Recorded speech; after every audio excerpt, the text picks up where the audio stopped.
They say if you give an inch, they'll take a mile. But what happens when you give a casserole, and they take your freedom? My story isn't about dramatic fights. It's about the slow, quiet erosion of my time and energy, all under the guise of being a good person. And how my own husband became the foreman of that project. When my husband's best friend lost his wife, my heart broke for him. It was a profound loss, the kind that leaves a person adrift. I wanted to help, to do something tangible that went beyond just saying, "I'm sorry for your loss." Cooking a few meals seemed like the perfect way to ease his grief, to offer a small piece of comfort and normalcy in a world that had been turned upside down. My husband, who famously never stepped into the kitchen unless it was to grab a beer from the fridge, thought it was a brilliant idea.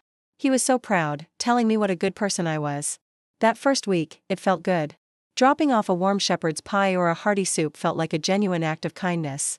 The friend was so grateful, his eyes welling up with tears. I felt like I was truly making a difference during his darkest time. But then, week 2 rolled around, and something shifted.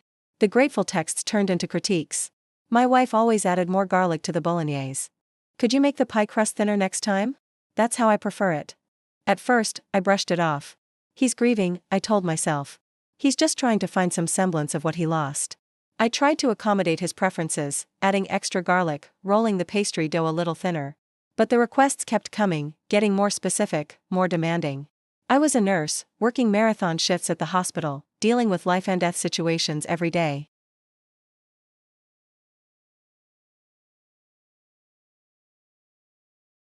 It wasn't just dinner anymore.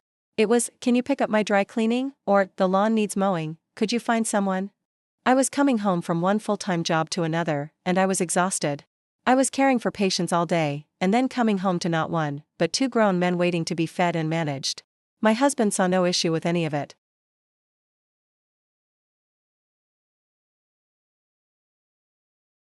And my kindness? That was the unlimited credit line he was using to pay for it. I tried to talk to him. I said, "Honey, I'm really tired. I can't keep this up."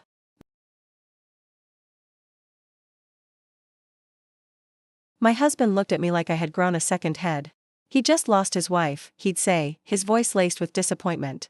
"How can you be so selfish? We have to support him." But we weren't supporting him. I was.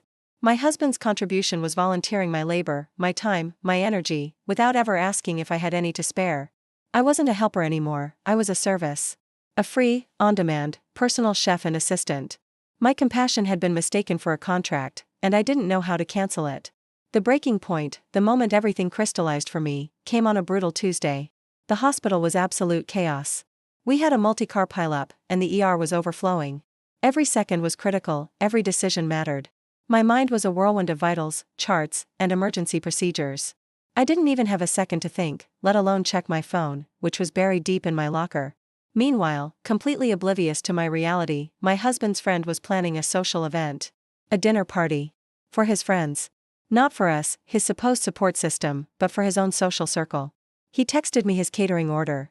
That's what it was. An order. Having friends over tonight. Need lasagna for 8, garlic bread, and a salad. By 7. I didn't see that text until I finally collapsed into my car at 8 p.m., an hour after his deadline. The exhaustion was bone deep. All I wanted was a hot shower and my bed. I drove home on autopilot, dreading the fact that I still had to figure out what my husband and I were going to eat for dinner. I walked into the house, and the air was thick with tension. A Cold War was already in full swing. He didn't ask how my day was. He didn't ask if I was okay. His first words to me were, "Where have you been?" He needed that food. "You couldn't even check your phone?" I just stood there in the doorway, my hospital scrubs still on, the smell of antiseptic clinging to me. He was livid. "You embarrassed me," he shouted.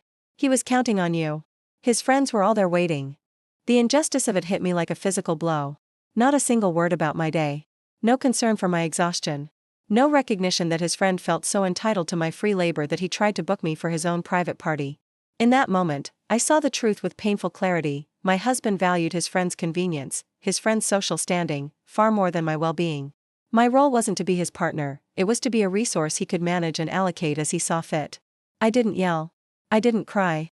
My exhaustion had burned away everything but a cold, hard resolve. I walked into the kitchen, put my bag down on the counter, and turned to face him.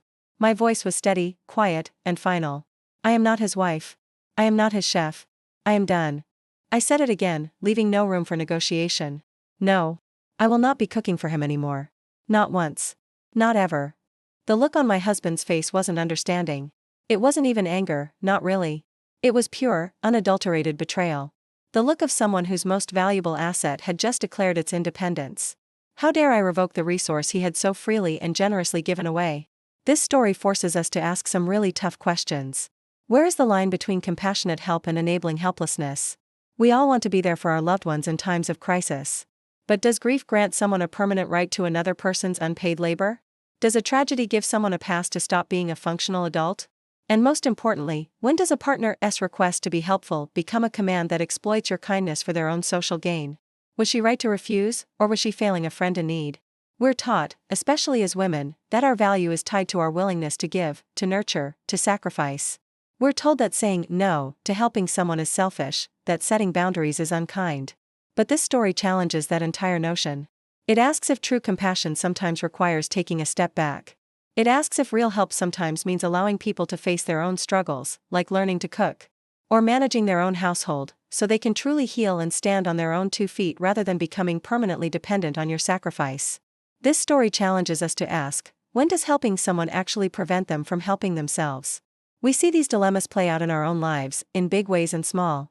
The friend who always needs to borrow money. The family member who expects you to drop everything for their latest crisis. Where do you draw the line between being kind and being used? These are the daily verdicts we face. Weigh the evidence and deliver your judgment. Is endless giving a virtue, or a vice? Decide on the verdict zone. Thanks for watching, and don't forget to subscribe.